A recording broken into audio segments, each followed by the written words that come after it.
નમસ્કાર વિદ્યાર્થી મિત્રો, હું BSc sir bright school Modasa ફરી એકવાર આપનું સ્વાગત કરું છું. વિદ્યાર્થી મિત્રો, ગયા લેક્ચરની અંદર આપણે મેક્સવેલ અને બોલ્ટ્ઝમેનનો ઝડપ વહેંચણીનો આલેખ સમજી ગયા છીએ. એ આલેખની અંદર અણુની સંખ્યા અને આણ્વીય ઝડપનો ગ્રાફ દોર્યો. એ ગ્રાફની અંદર જે ત્રણ બાબતો આવતી હતી, મ્યુ એમપી, મ્યુ આરએમએસ અને મ્યુ એવરેજ, એની પણ સમજૂતી મેળવી છે. અને એના આધારે કેટલાક જીઈ અને નીટ માટેના કેટલાક ક્વેશ્ચન આપણે સોલ્વ કરી ચૂક્યા છે. હવે આજના લેક્ચર જેઈઈ અને નીટ માટે ખૂબ જ અગત્યનો છે. આજનો લેક્ચર અને એના પછીનો લેક્ચર, જે બે લેક્ચર છે, એ તમને કોમ્પિટિટિવ એક્ઝામની અંદર જે ક્વેશ્ચન પૂછાય છે એને સોલ્વ કરવા માટે બેઝિક કોન્સેપ્ટ પૂરો પાડશે. એટલે આજનો લેક્ચર છે એમ કેટલીક બાબતો યાદ રાખવી પડશે તમારે, અને કેટલીક બાબતો જે કોન્સેપ્ટ છે એ કોન્સેપ્ટ તમારે સમજવો પડશે, અને એના આધારે કેવા પ્રકારના એક્ઝામ્પલ પૂછાશે એ તમને હું સમજાવવાનો છું. અને બીજી વાત કરીએ તો એનસીઈઆરટીના આધારે વાત કરીએ તો એનસીઈઆરટીના આધારે આ કોન્સેપ્ટ તમારે સમજવો જરૂરી રહેશે. અને એના પછીનો જે ટોપિક આવવાનો છે એ ટોપિક શા માટે મૂકવામાં આવ્યો છે એ પણ આજના ટોપિક પરથી ખ્યાલ આવશે. એટલે એનસીઈઆરટીમાં તમને જ્યારે પરીક્ષામાં લખવાનું થાય ત્યારે તમને ઓલરેડી તમારી પાસે મટીરિયલ છે, એ મટીરિયલમાંથી તમારે તૈયાર કરીને લખવાનું થશે. હું માત્ર ને માત્ર એની સમજૂતી દર્શાવીશ, હું બોર્ડ પર આખો જવાબ લખવાનો નથી, એ તમને ખબર છે, બરાબર? ચલો, તો આજનો લેક્ચર સ્ટાર્ટ કરીએ છીએ. આજનો એકદમ બેઝિક પાયાથી સ્ટાર્ટ કરવાનો છું, જે તમને ખબર છે છતાં પણ એનો ફરી ઉપયોગ કરવાનો છે, બરાબર? તો આજનો લેક્ચર છે જેઈઈ અને નીટ લેવલના એક્ઝામ્પલ સોલ્વ કરવા માટેનો છે. તો આપણે એકદમ સ્ટાર્ટિંગથી પોઈન્ટ કરીશું. તો આજના લેક્ચરની અંદર શું કરવાનું છે? તો આજના લેક્ચરની અંદર એક તફાવત જોવાના છીએ આપણે. આઈડિયલ ગેસ અને રિયલ ગેસ વચ્ચેનો ડિફરન્સ જોવાના છે, અને એ ડિફરન્સના આધારે આપણે કેટલાક એક્ઝામ્પલ સોલ્વ કરવાના છીએ અને એક થિયરી ઉત્પન્ન કરવાના છીએ. તો આપણે સ્ટાર્ટ કરીએ છીએ રિયલ ગેસ અને આઈડિયલ ગેસ. તો હું સૌથી પહેલા લખીશ આ side ideal gas. Ideal gas એટલે આપણે એને શું કહીએ છીએ? આદર્શ વાયુ કહીએ. શું કહે છે? આદર્શ વાયુ. અને બીજું છે રિયલ ગેસ.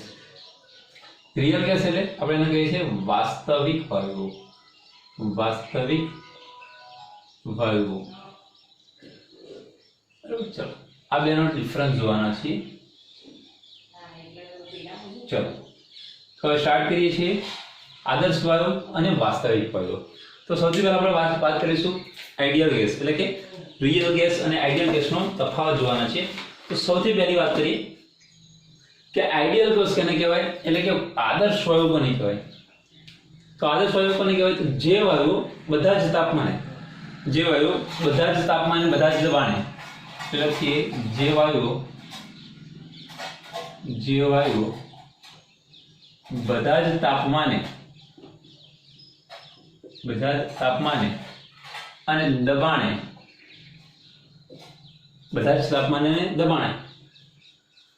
વાયુના નિયમોનું પાલન કરે, એટલે કે PV nRT નું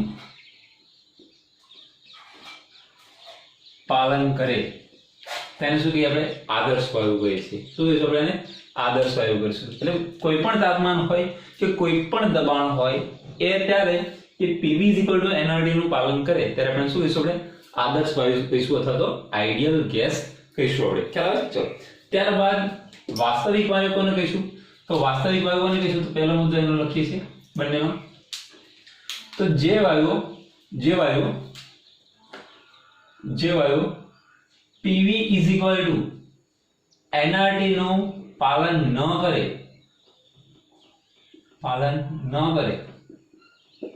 PV nRT નું પાલન ન કરે તેને આપણે શું કહીશું? વાસ્તવિક વાયુ કહીશું. શું કહીશું આપણે? વાસ્તવિક વાયુ કહીશું. એટલે જે વાયુ બધા જ તાપમાને અને દબાણે PV nRT નું પાલન કરે છે એને આપણે આઈડિયલ ગેસ, એટલે કે આદર્શ વાયુ કહીશું. જ્યારે PV nRT નું પાલન નથી કરતું, એટલે PV is not equal to nRT થાય, તો આપણે શું કહીશું? વાસ્તવિક વાયુઓ કહીશું. શું કહીશું આપણે? વાસ્તવિક વાયુઓ કહીશું. પરંતુ ખાસ ગીસુપીટો પ્રશ્ન છે જે પૂછાઈ ગયેલો છે પરીક્ષામાં ઘણીવાર, આપણે એને રિપીટ કરી દઈએ. ગીસુપીટો પ્રશ્ન છે કે ક્યારે વાસ્તવિક વાયુ ક્યારે આદર્શ વાયુ બની શકે? પરીક્ષામાં ક્વેશ્ચન આવી શકે કે કઈ પરિસ્થિતિમાં વાસ્તવિક વાયુઓ આદર્શ વાયુ થઈ શકે, અથવા કઈ પરિસ્થિતિમાં જે PV is not equal to NRT છે તો PV is equal to NRT બને. એટલે ક્યારે લખીએ, ક્યારે વાસ્તવિક વાયુ એટલે કે રિયલ ગેસ, વાસ્તવિક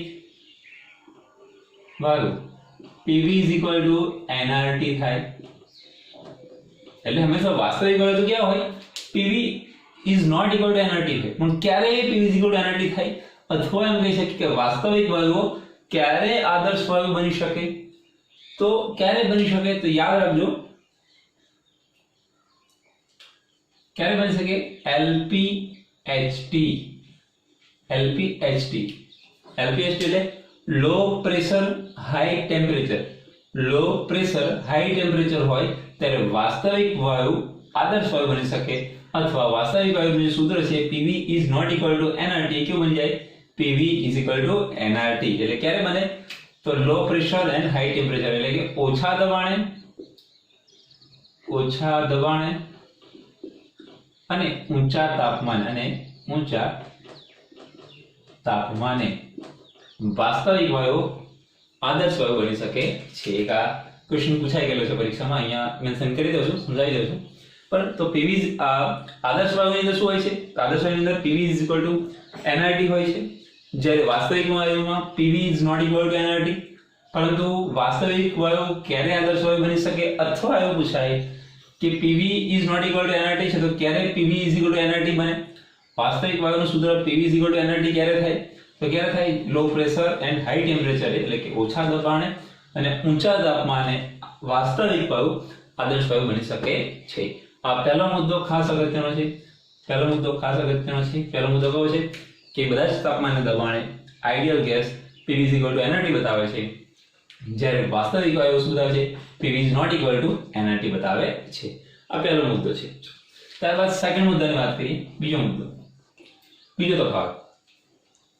તો બીજા તફાવતની અંદર વાત કરીએ કે તમે થિયરી ભણી ગયા, કાઇનેટિક એનર્જી વાળી ભણી ગયા. કાઇનેટિક એનર્જી એટલે કાઇનેટિક મોલેક્યુલર થિયરી, અથવા એને કહીએ છીએ કેટીજી પણ કહીએ છીએ, અથવા કાઇનેટિક થિયરી ઓફ ગેસિયસ કહીએ છીએ. આપણે મેટર લખતા હતા કાઇનેટિક થિયરી ઓફ મેટર, એમ પણ લખતા હતા આપણે, ગાયરેચોમ્સ્કી ગયા છે. તો એની અંદર એક મુદ્દો હતો કે કાઇનેટિક થિયરી ઓફ ગેસિયસ, અથવા એને ગુજરાતીમાં કહીએ તો આણ્વીય ગતિજ ઉર્જાવાદ. આપણે ગાયરેચોમ્સ્કી ગયા છે અને એ સંપૂર્ણ સમજ મેળવી ચૂક્યા છે. તો એની અંદર શું કહેવામાં આવતું, તો આ થિયરીમાં શું આવતું, તો આ થિયરીમાં એક મુદ્દો હતો, જો યાદ હોય તો, કે એ મુદ્દો એમ કહેતો આપણને કે મારી પાસે એક રૂમ છે, આ રૂમની અંદર ઘણા બધા અણુઓ છે, વાયુના ઘણા બધા અણુઓ છે. સમજો, એક રૂમ છે એની અંદર વાયુના ઘણા બધા અણુઓ છે. તો આને શું કહીશું આપણે, વોલ્યુમ ઓફ ગેસ. યાદ કરો, વોલ્યુમ ઓફ ગેસ એટલે વાયુનું કદ કહેતા આપણે, વાયુનું કદ કહેતા. મેં લાસ્ટ ટાઈમ વાત કરી કે આ રૂમની અંદર માનો કે ઘણા બધા વાયુઓ રહેલા છે, તો એને શું કહેવાય, વાયુનું કદ કહેવાય. પણ બધા વાયુને પકડીને એક ખૂણામાં ફિટ કરી દો, તો એને શું કહીશું, અણુનું કદ કહીશું. એટલે એની સરખામણીમાં વાત કરીએ તો અહીંયા લખીએ, તો બધા વાયુને ફિટ કરી દો અહીંયા, તો આટલા ભાગને શું કહીશું આપણે, આટલો જે ભાગ છે એને શું કહીશું, અણુનું કદ કહીશું. શું કહીશું આપણે એને, અણુનું કદ. લાસ્ટ ટાઈમ મેં સમજાવી ચૂક્યો છું, બરાબર છે. એટલે આખી જે રૂમ છે એ રૂમની અંદર વાયુના જે અણુ છે, એ વાયુના અણુ એટલે કે વાયુના જે ઘટક કણો છે, એ ઘટક કણો આખી રૂમમાં ગમે તે દિશામાં ગમે તે જગ્યાએ ફેલાયેલા હોય છે. ત્યારે શું કહેવાય, તે બધી જગ્યા હોય ત્યારે એને વાયુનું કદ કહેવાય. પરંતુ બધા અણુઓને પકડીને એક ખૂણામાં ફીટ કરી દો એટલે એક જગ્યા બની જાય, ત્યારે શું બની જાય છે, અણુનું કદ બની જાય છે. એટલે કાઇનેટિક થિયરી ઓફ મોલેક્યુલરમાં અથવા કાઇનેટિક થિયરી ઓફ ગેસીસની અંદર વાત કરી હતી, તો એની અંદર આપણે કહેતા કે આની સરખામણીમાં આ કદ ખૂબ નાનું હોવાથી આ કદ ખૂબ નાનું હોવાથી એને શું કરતા આપણે અવગણી શકતા હતા. શું કરતા આપણે એને અવગણી શકતા હતા, મતલબ કે અને નથી અને કદ નથી એવું ગણવામાં આવતું. એટલે એમ કહેવામાં આવે છે કે આદર્શ વાયુની અંદર અણુનું કદ નેગ્લિજિબલ એટલે કે અવગણી શકાય છે, ખૂબ જ નાનું હોવાથી એને ગણતરીમાં લેવામાં આવતું નથી. એનો મતલબ એવો થયો કે અણુનું કદ હોતું નથી. એવું કોણ કહે છે? Ideal gas. તો આઈડિયલ ગેસની અંદર એટલે કે આદર્શ વાયુની અંદર અણુનું કદ હોતું નથી એવું ગણવામાં આવે છે. ખ્યાલ આવે છે? તો અણુનું કદ હોતું નથી. પરંતુ વાસ્તવિક વાયુ શું કહે છે? તો વાસ્તવિક વાયુ એવું કહે છે કે જે અણુના કદ હોય છે, મતલબ જે ઘટક કણો છે એ ઘટક કણો મોટા હોય છે. કેવા હોય છે? ઘટક કણો મોટા હોય છે. ઘટક કણો મોટા હોય છે. ઘટક કણો મોટા હોય છે. એટલે આ ઘટક કણો અહીંયા કેવા હતા? નાના હતા. એટલે અહીંયા લખ્યું હોય ઘટક કણો નાના છે. ઘટક કણો નાના હોય છે એમ માનવામાં આવે છે. અહીંયા ઘટક કણો કેવા છે? નાના હોય છે માનવામાં આવે છે. જ્યારે અહીંયા માનવામાં શું છે કે ઘટક કણો એટલે વાયુના અણુઓ ઘટક કણો કેવા હોય છે? મોટા હોય છે. ઘટક કણો મોટા હોય છે એમ માનવામાં આવે છે. એટલે આ બધા વાયુને હું એક જગ્યાએ ફીડ કરી દઈશ, એટલે કદાચ આ રીતે થાય ઘટના કે બધા વાયુને ફીડ કરી દઈશ તો અહીંયા આગળ થશે ઘટક કણો મોટા છે. તો આટલો ભાગ રોકાઈ ગયો. ખ્યાલ છે? એટલો ભાગ રોકાઈ ગયો. એટલે એનો મતલબ કે એને શું હોય છે? અણુનું કદ હોય છે. જ્યારે અહીંયા અણુનું કદ હોતું નથી, જ્યારે અહીંયા ઘટક કણોને કદ હોય છે. એટલે આદર્શ વાયુમાં એમ કહે છે કે ઘટક કણો ખૂબ નાના હોય છે, એટલે એનું જે કદ છે, અણુનું કદ છે, અવગણી શકાય છે. મુદ્દો ખાસ સમજો. આ મુદ્દાનો ઉપયોગ ખાસ થવાનો છે. આ મુદ્દો આગળ જતા વધારે સમજમાં મેળવવા માટે અને આગળ જતા બીજા ટોપિક સમજવા માટે ખૂબ ઉપયોગી બનવાનો છે. જે આદર્શ વાયુ અને વાસ્તવિક વાયુને અલગ કરે છે, એકબીજાથી વિચલન દર્શાવે છે, એની અંદર આ મુદ્દો ખાસ અગત્યનો બનવાનો છે. એટલે ફરી વાર કહું છું કે KTM એટલે કે કાઇનેટિક થિયરી ઓફ મેટર અથવા એમ કે કાઇનેટિક થિયરી ઓફ ગેસીસ, તો આણ્વીય ગતિ ઉર્જાવાદની અંદર એમ કહીએ છીએ કે જ્યારે આખી જગ્યાએ પાત્રના બધી જગ્યાએ અણુ ફેલાયેલા હોય ત્યારે વાયુનું કદ કહીએ છીએ. પરંતુ એ બધા વાયુને હું એક ખૂણામાં ફિટ કરી દો તો એ અણુનું કદ બની જાય છે. આની અંદર અણુનું કદ નાનું હોવાથી, આના ઘટક કણો નાના હોવાથી એના કદને અવગણી શકાય છે. એટલે એનો મતલબ એવો થયો કે આદર્શ વાયુની અંદર અણુનું કદ હોતું નથી, જ્યારે વાસ્તવિક વાયુની અંદર ઘટક કણો મોટા હોય છે અને મોટા હોવાથી તમે એની જગ્યાએ સાઈડ પર કરશો ત્યારે એ કંઈક ને કંઈક દળ ધરાવતું હશે, એટલે કંઈક ને કંઈક કદ ધરાવતું હશે. એટલે અહીંયા એમ ગણવામાં આવે છે કે વાસ્તવિક વાયુને કદ હોય છે, જ્યારે આદર્શ વાયુને કદ હોતું નથી એવું માનવામાં આવે છે. આ બીજા મુદ્દાની વાત કરીએ આપણે. બસ ચલો હવે ત્રીજી બાબત કરીએ. ત્રીજો મુદ્દો સમજીએ. ચલો ત્રીજો મુદ્દો કે થર્ડ મુદ્દો. તો ત્રીજા મુદ્દાની અંદર સમજીએ. ત્રીજા મુદ્દાની અંદર વાત કરીએ કે ઘટક કણો એકબીજાથી ઘણે દૂર રહેલા છે.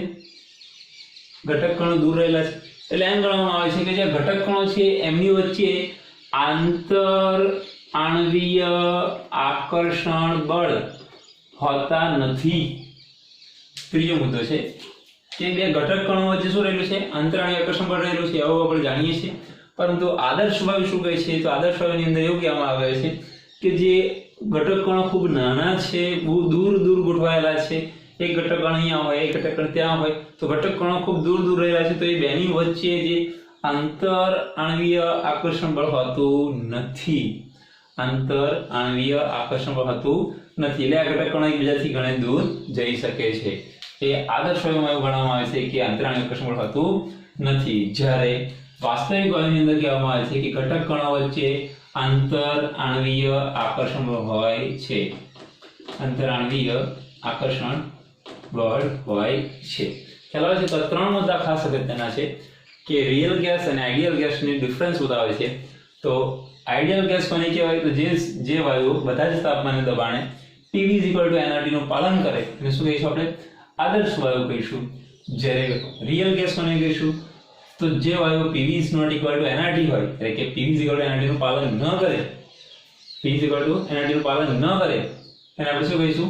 વાસ્તવિક વાયુ કહીશું. ક્યારે વાસ્તવિક વાયુ ક્યારે આદર્શ વાયુ બની શકે?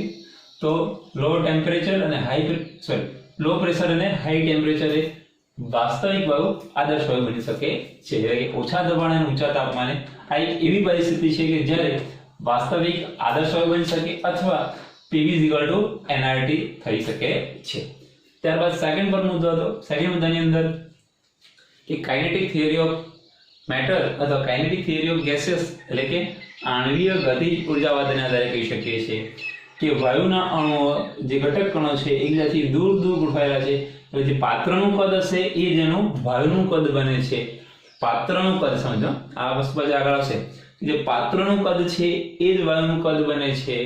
એટલે કે પાત્ર જે કન્ટેનર છે એ કન્ટેનર જેનું વાયુનું કદ કહેવાય છે.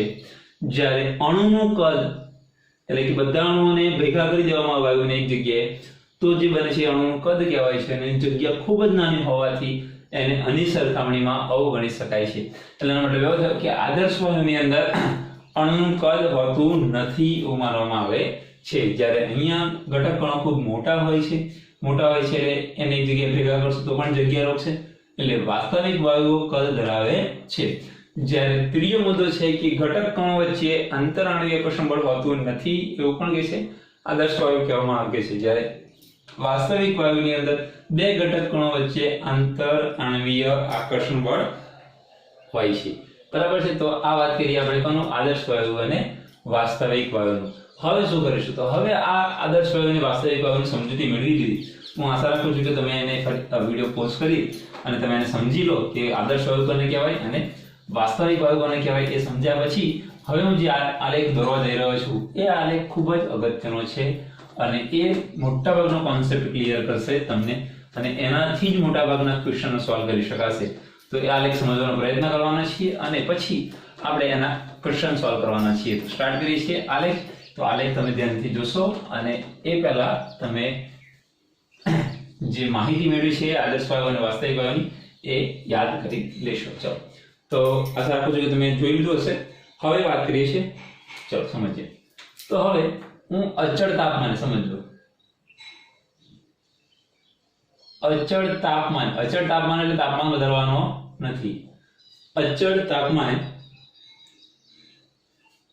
P વર્સિસ V નો આલેખ દોરું. P વર્સિસ V નો આલેખ દોરું છું.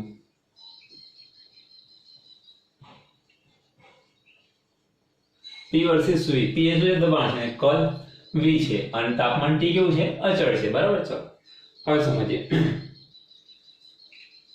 તો અહીંયા આલેખ દોરીએ.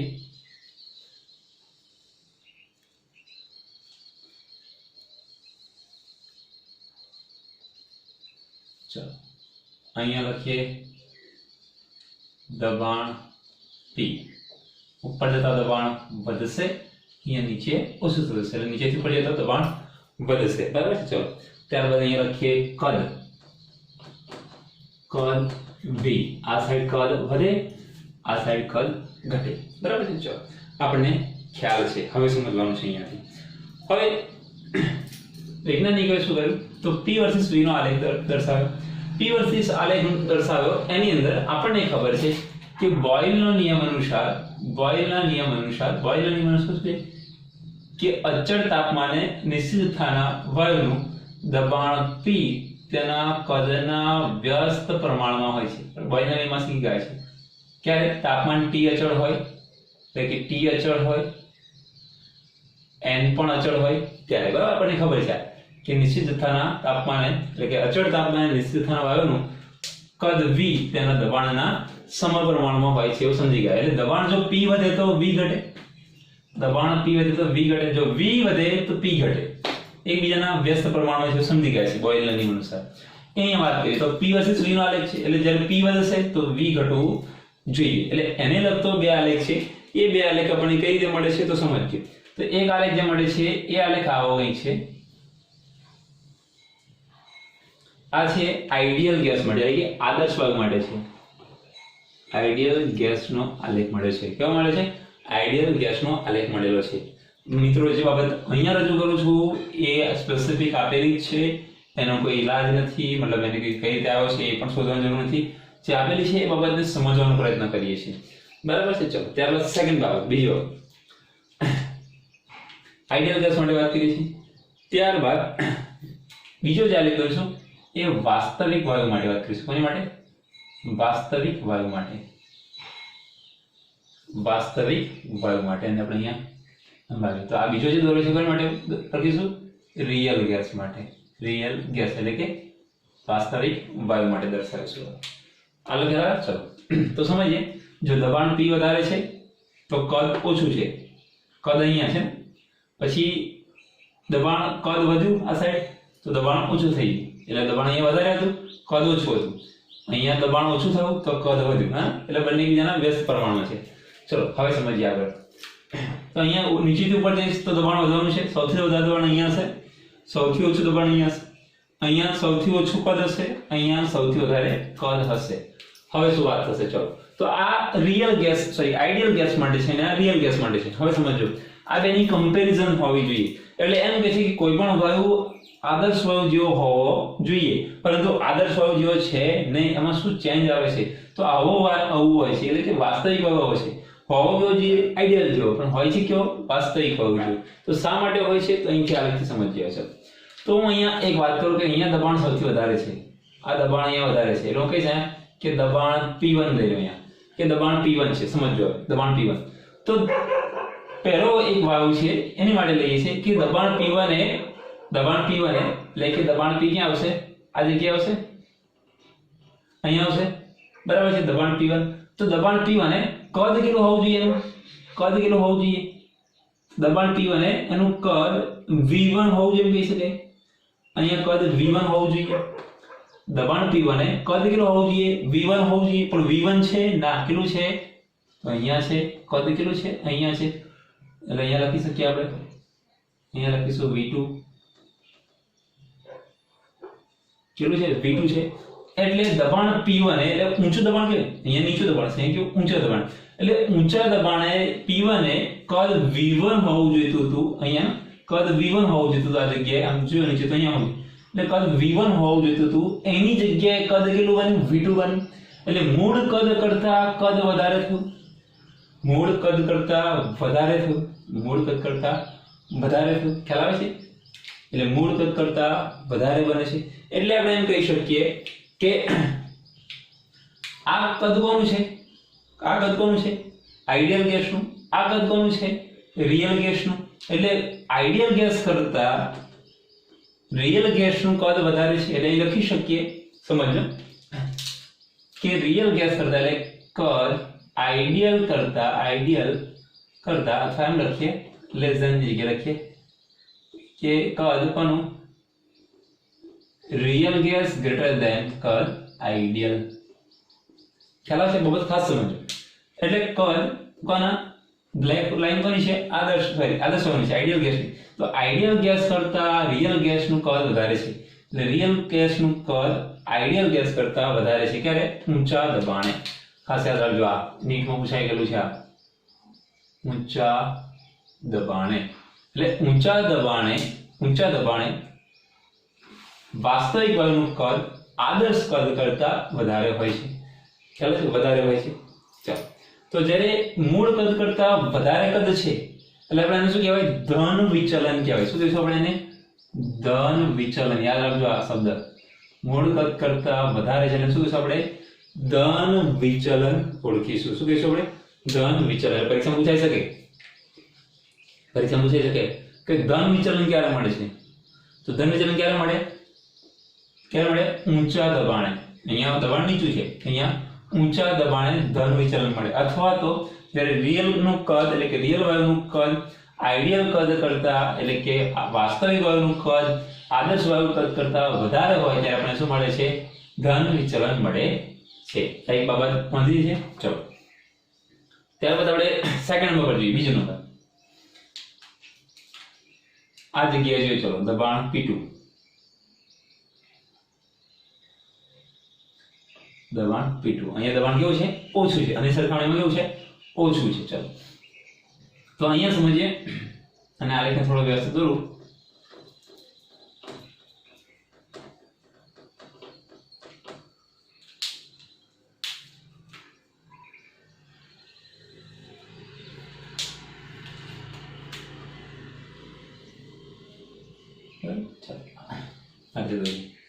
તો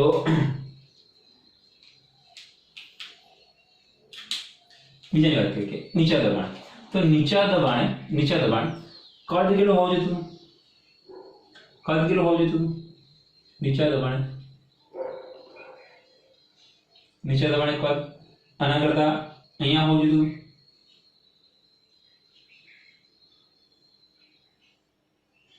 V3 લઈ શકીએ આપણે, એને V3 લઈ શકીએ. ચલો આને બહુ વ્યવસ્થિત રીતે દર્શાવીએ. એક બાબત તમને ફરીથી સમજાવી દઉં છું બહુ વ્યવસ્થિત રીતે, કે આલેખની અંદર તમને થોડી તકલીફ આવશે, ફરી સમજાવવાનો પ્રયત્ન કરીશ.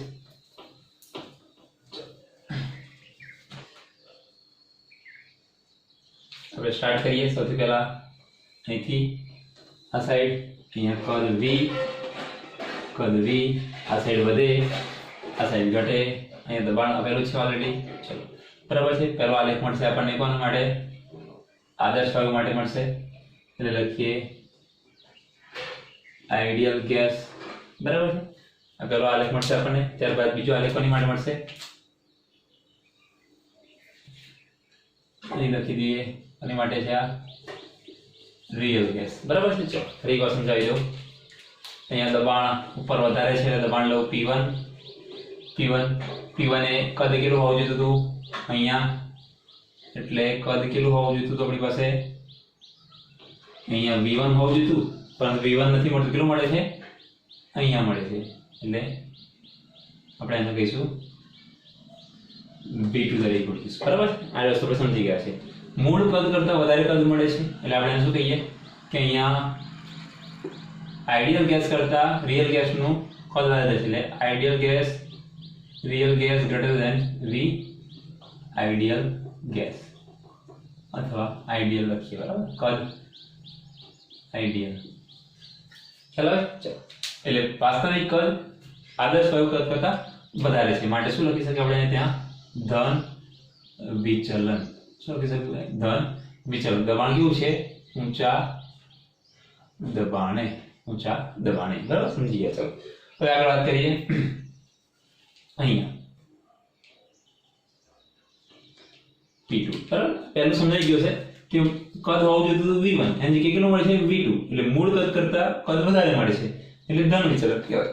એટલે આદર્શનું કદ કરતા વાસ્તવિકનું કદ વધારે છે. બરાબર. સેકન્ડ નંબર પર સમજીએ. અહીંયા તો અહીંયાથી જવા દઈએ તો કદ કેટલું હોવું જોઈતું હતું? અહીંયા V3 હોવું જોઈતું હતું. આદર્શ વાયુનું કદ જેટલું હોવું જોઈતું હતું, પરંતુ કદ કેટલું મળે છે? તો અહીંયાથી આગળ જઈએ. અહીંયા મળે છે. અહીંયા એટલે કેટલું મળે છે? V4 મળે છે. એટલે જે કદ વધારે મળવું જોઈતું એની જગ્યાએ કેટલું મળ્યું? ઓછું કદ મળ્યું. કઈ સમજીએ? કેટલું મળવું જોઈતું હતું? અહીંયા V3 મળવું જોઈતું હતું ઓછા દબાણે, નીચા દબાણે. V3 મળવું જોઈતું હતું, કદ V3 મળવું જોઈતું હતું, એની જગ્યાએ કેટલું મળ્યું? V4 મળવું જોઈએ એટલે ઓછું મળ્યું. કેવું મળે છે? ઓછું મળે છે. એટલે મૂળ કદ કરતા અહીંયા લખો તો લખી શકીએ. શું લખાશે? તો નીચા દબાણે અહીંયા કદ કોનું વધારે છે? આઈડિયલ ગેસનું. તો V ideal gas greater than V real gas. મૂળ કદ કરતા ઓછું કદ મળે છે એટલે એને શું કહીશું? ઓછું કદ મળે છે એટલે ઋણ વિચલન કહીશું. શું કહીશું આપણે એને? ઋણ વિચલન કહીશું. ઋણ વિચલન કહીશું. ખ્યાલ આવે છે? તો આ બે બાબતો સમજવાની હતી. પહેલી બાબત છે કે ઊંચા દબાણે કદ મળવું જોઈતું હતું આપણને V1, મળી ગયેલું V2. એટલે મૂળ કદ કરતા વધારે મળે છે. ત્યારબાદ નીચા દબાણે વાત કરીએ તો કદ મળવું જોઈતું આપણને V3, એની જગ્યાએ કેટલું મળે છે? V4 મળે છે. એટલે મૂળ કદ કરતા ઓછું કદ મળે છે. કારણ કે અહીંથી આ સાઈડ તો કદ વધવાનું છે, તો પહેલા આનું કદ ઓછું છે, વધે છે, ઓછું અહીંથી વધે છે અને અહીંયા સૌથી વધારે છે. એટલે મળવું જોઈતું V3 પણ કેટલું મળે છે? V4 મળે છે. એટલે મૂળ કદ કરતા ઓછું કદ મળે છે એટલે એને કહેવાય ઋણ વિચલન. એટલે અહીંયા કોનું કદ વધારે છે? જો કોનું કદ વધારે છે? આઈડિયલનું. કોનું કદ ઓછું છે? રિયલ નું કદ ઓછું છે, એટલે v ideal greater than v real. ખ્યાલ આવે છે? તો અહીંયા શું બને છે? આપણે ઋણ વિચલન બને છે. હવે સમજો, જે બાબત ખાસ સમજવાની છે કે જ્યારે ઊંચા દબાણે આદર્શ વાયુનું કદ કરતા રિયલ નું કદ વધારે મળે છે એટલે આપણે ધન વિચલન કહીએ છીએ. નીચા દબાણે આઈડિયલ ગેસનું કદ વાસ્તવિક વાયુ કદ કરતા વધારે છે એટલે આપણે એમ કહી શકીએ કે v ideal greater than v real. એટલે ત્યાં શું કહે છે? મૂળ કદ કરતા ઓછું મળે છે એટલે ઋણ વિચલન મળે છે. એટલે આપણે એને ઋણ વિચલન કહીશું. તો બે વિચલન મળે છે, ધન વિચલન અને ઋણ વિચલન. હવે વિચલન કોને કહેવાય તો સમજીએ. તો વિચલન કોને કહેવાય? દાખલા તરીકે ક્લાસની અંદર ઘણા બધા વિદ્યાર્થીઓ રહેલા હશે, તો વિદ્યાર્થીઓ હશે ત્યારે હું અહીંયાથી કહીશ કે વિદ્યાર્થી મિત્રો આપણે રોજનું 3 કલાક તમારે વાંચવાનું છે, 3 કલાક રોજ તમારે રીડિંગ કરવાનું છે. તો કેટલાક વિદ્યાર્થીઓ હશે કે 3 કલાકની જગ્યાએ 5 કલાક વાંચશે. એક્ઝેક્ટ 3 કલાક મેં કીધા છે વાંચવાનું, પણ એના કરતા શું છે 5 કલાક વાંચશે એટલે વધારે વાંચશે ને, 3 કલાક કરતા વધારે વાંચશે એટલે એને શું કહીશું? ધન વિચલન. એટલે ટૂંકમાં મેં 3 કરતા જે 3 કલાક વાંચવાનું કીધું છે એના કરતા 5 કલાક વાંચે છે એ સારી બાબત છે, પણ એ વિચલન તો કહેવાય ને. મૂળ કરતા વિચલન 3 કલાક કરતા 5 કલાક કર્યું એટલે મૂળ કરતા તો વધારે કર્યું એને શું કહેવાય? ધન વિચલન કહેવાય. કેટલાક વિદ્યાર્થીઓ એવા હશે કે જેને હું કહીશ કે વિદ્યાર્થી મિત્રો તમારે 2 કલાક વાંચવાનું છે, 3 કલાક વાંચવાનું છે, એ શું કરશે? સાહેબ તો કહેવાય એટલે શું કરશે? એ 1 કલાક વાંચશે, અડધો કલાક વાંચશે એટલે જે મૂળ કલાક કરતા ઓછા કલાક વાંચશે એને શું કહીશું આપણે? ઋણ વિચલન. એવી જ રીતે જે મૂળ કદ હોવું જોઈતું એના કરતા વધારે મળે છે તો ધન વિચલન, મૂળ કદ કરતા ઓછું મળે તો ઋણ વિચલન મળે છે. એટલે આપણને ધન વિચલન અને ઋણ વિચલન મળે છે. તો પરીક્ષામાં નીટ અને JEE માં પૂછાઈ શકે છે કે ઊંચા દબાણે સંબંધ કયો?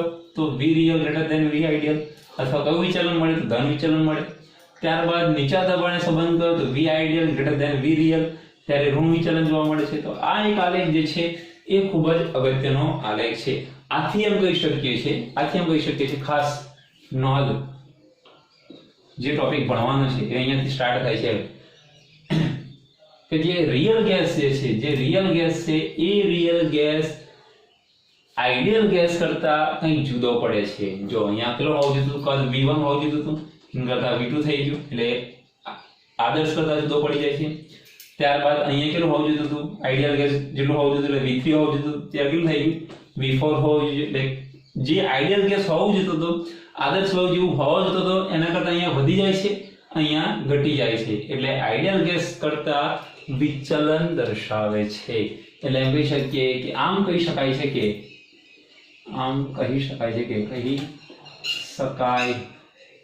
છે કે વાસ્તવિક વાયુ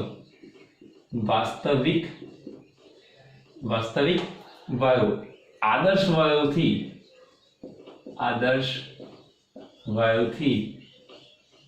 વિચલન દર્શાવે છે. એટલે પરીક્ષામાં પ્રશ્ન પૂછાય કે આદર્શ વાયુથી વિચલન સમજાવો, તો મેં જેટલી પણ કથા કરી છે અત્યારે બધી જ કથા તમારે ઋણ વિચલન મળે છે એ પણ સમજાવવાનું છે. બરાબર? તો આ વાત કરી આપણે કોની? P વર્સિસ V નો આલેખ. કોના નિયમના આધારે વાત કરી? PV nRT. P ચલે છે 1/V એટલે કે બોયલના નિયમના આધારે વાત કરી. અહીંયા શું થાય છે? ધન વિચલન જોવા મળે છે, ઋણ વિચલન જોવા મળે છે. બરાબર? બીજી એક બાબત અહીંયા ચર્ચા કરીશું તો સમજમાં આવશે. ચાલો, તો ધન વિચલન અને ઋણ વિચલન છે તો એ બાબત અહીંયા ચર્ચા કરી લઈએ. સમજીએ ધન વિચલન છે. ધન વિચલન સમજીએ તો ધન વિચલન છે તો માનો કે પાત્ર છે એની અંદર રિયલ ગેસનું કદ વધારે છે, આઈડિયલ ગેસનું કદ ઓછું છે. તો કદ વધશે ક્યારે વધશે? માનો કે અત્યારે કદ આટલું છે, માનો કે લઈ લઈએ અત્યારે કદ આટલું છે, બરાબર? તો આની અંદર વાયુના અણુઓ રહેલા છે, આટલા રહેલા છે, બરાબર? તો કદ ક્યારે વધશે? જ્યારે એ ઘટક કણો, આ બધા ઘટક કણો એકબીજાથી દૂર જશે, આ રીતે એકબીજાથી દૂર જશે. કદ ક્યારે વધશે? ધન વિચલન થયું એટલે કદ વધવું જોઈએ. કદ રિયલ નું વધે છે, હોવું જોઈએ નાનું, એની જગ્યાએ મોટું થયું એટલે કદ વધે છે. તો કદ વધે તો એની વચ્ચે શું થયું હશે? અપાકર્ષણ થયું હશે. યાદ રાખજો, ખાસ અગત્યનો શબ્દ છે, વારંવાર ઉપયોગ થવાનો છે આ વસ્તુ. એની વચ્ચે કદની વચ્ચે શું થશે? બે અણુઓ વચ્ચે અપાકર્ષણ થયું હશે એટલે એ ઘટક કણો એકબીજાથી દૂર થયા હશે. એટલે ત્યાં શું જોવા મળશે આપણને અપાકર્ષણ જોવા મળશે શું જોવા મળશે અપાકર્ષણ જોવા મળશે અપાકર્ષણ થશે એટલે અહીંયા આપણે એમ કહીએ કદ વધે છે અપાકર્ષણ થાય છે કદ વધે છે એટલે અણુ ઘટક પણ એકબીજાથી દૂર જાય છે શું કહીએ આપણે એને અપાકર્ષણ થાય છે એમ આપણે કહી શકીશું શું થશે અપાકર્ષણ થાય છે એમ કહી શકીશું એટલે જ્યારે તમને ધન વિચલન હોય સમજો ધન વિચલન થાય એટલે હંમેશા યાદ રાખવાનું છે કદ વધે ધન વિચલન થાય એટલે કદ વધે અને ક્યાં જોવા મળે કદ ક્યારે વધશે કદ આટલું હોય તો કદ ક્યારે વધે જ્યારે અણુ એકબીજાથી દૂર જાય ત્યારે કદ વધે તો અણુ દૂર ક્યારે જશે એની વચ્ચે આકર્ષણ બળ ઓછું થાય એટલે અપાકર્ષણ બળ વધારે હશે ખ્યાલ આવે છે તો અપાકર્ષણ થાય એના માટે કદ વધે છે અને કદ વધે છે તો શું યાદ રાખવાનું છે આપણે ધન વિચલન જ્યાં v real ની કિંમત વધારે હશે જ્યારે ઋણ વિચલનની અંદર શું થશે તો કદ ઘટશે તો ઋણ વિચલન શું થાય કદ ઘટે કદ ઘટે છે ઋણ વિચલનમાં કદ ઘટે છે અને અંદર કદ વધતું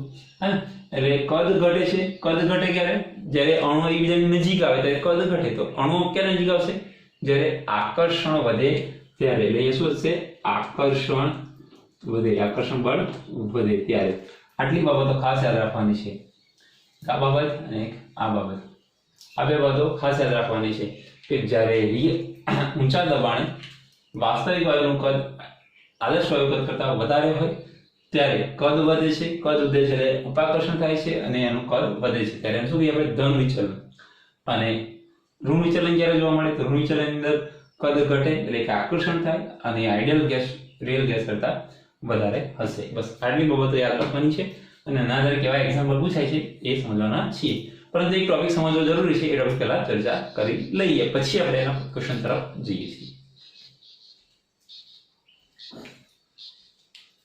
ચલો મિત્રો તમને આશા રાખું છું કે આ લેખ P વર્સિસ V નો આલેખ સમજવામાં આવી ગયો હશે અને શા માટે એકબીજાથી વિચલન દર્શાવે છે એ બાબત પણ તમને સમજાઈ ગઈ હશે તો આશા રાખું છું કે તમે નોંધી પણ લીધું હશે અને એને સમજી પણ ગયા હશો હવે એની જ સંદર્ભમાં આગળ વાત કરીશું આ ખાસ JEE અને નીટ લેવલમાં ખાસ ઉપયોગી છે આ એનો કોન્સેપ્ટ છે આના સિવાયનું કંઈ પણ પરીક્ષામાં આવતું નથી યાદ રાખજો આના કોન્સેપ્ટ સિવાયનું કંઈ પણ બાબત રહેતી નથી બરાબર છે તો તમે એને ખાસ સમજી લેજો અને મોટાભાગે JEE અને નીટના પેપરની અંદર આ ટોપિકને લગતો મિનિમમ 1 થી 2 ક્વેશ્ચન હોય છે બરાબર તો એને તમે સમજશો ચલો ત્યારબાદ એ ટોપિકને લગતી બીજી વાત કરી લઈએ પછી આપણે એના એક્ઝામ્પલ તરફ જઈએ બીજો એક ટોપિક છે એના સંદર્ભમાં છે સંકોચનીય અવયવ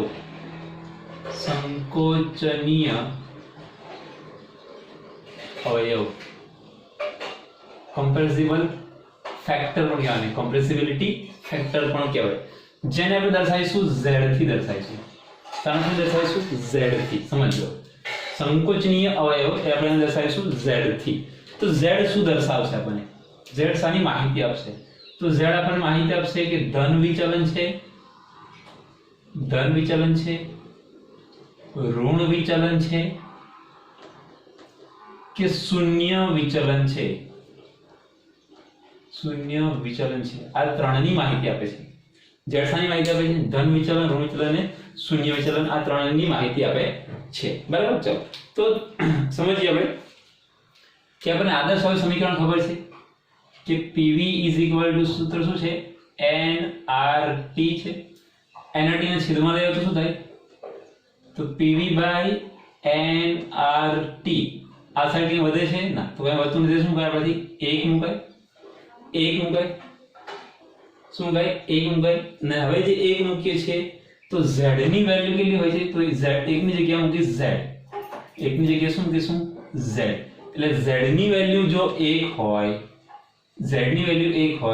તો હું શું કહી શકું એ આદર્શ વાયુ છે એમ કહી શકાય એટલે અહીંયા લખી શકું માટે z બરાબર સૂત્ર શું થાય છે PV nRT આ એક સૂત્ર યાદ રાખજો z નું તમને z પરીક્ષામાં પૂછાઈ શકે શોધવાનું તો z બરાબર શું છે PV nRT ખ્યાલ આવે છે આ એક સમીકરણ યાદ રાખવાનું છે આ ઉપરાંત બીજું એક z નું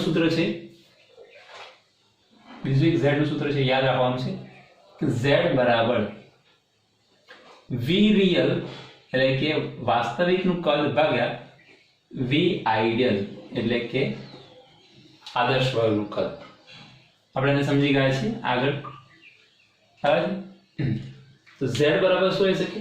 v રિયલ ભાગ્યા v આઈડિયલ. આ બંને સૂત્ર ખાસ યાદ રાખજો. પરીક્ષામાં પૂછાઈ શકે છે, પ્રશ્ન પૂછાઈ શકે. બરાબર. ચલો તો ફરી એકવાર વાત કરું. સંકોચનીય અવયવ શું દર્શાવે? તો ધન વિચલન, ઋણ વિચલન, શૂન્ય વિચલન દર્શાવે. PV = NRT ખબર છે, NRT ને છેદમાં લેવાય તો PV/NRT. આ સાઈડ કે વધે નથી એટલે 1 કહેવાય. એટલે PV/NRT ને શું કહીશું આપણે? Z કહીએ છીએ. PV/NRT ને શું કહીએ છીએ આપણે? સંકોચનીય અવયવ Z કહીએ છીએ. એટલે Z બરાબર PV/NRT છે.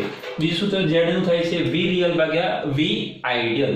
એટલે જે તમને પરીક્ષાની અંદર તમને આ આપેલ હશે જ્યારે આ તમારે શોધવાનું હોઈ શકે, આ તમારે શોધવાનું હશે. આ જે છે v રિયલ એ પ્રયોગો પરથી મેળવવામાં આવે. વાસ્તવિક જે છે, વાસ્તવિક કદ બરાબર એ પ્રયોગો પરથી મેળવવામાં આવે. એટલે આપણે શોધી શકતા નથી. શોધવાનું કોણ હશે? v આઈડિયલ શોધવાનું છે તો z શોધવાનો હશે. બરાબર. ચલો હવે આગળની માહિતી જોઈએ કે z બરાબર z ની વેલ્યુ 3 હોઈ શકે. z ની વેલ્યુ 3 હોઈ શકે.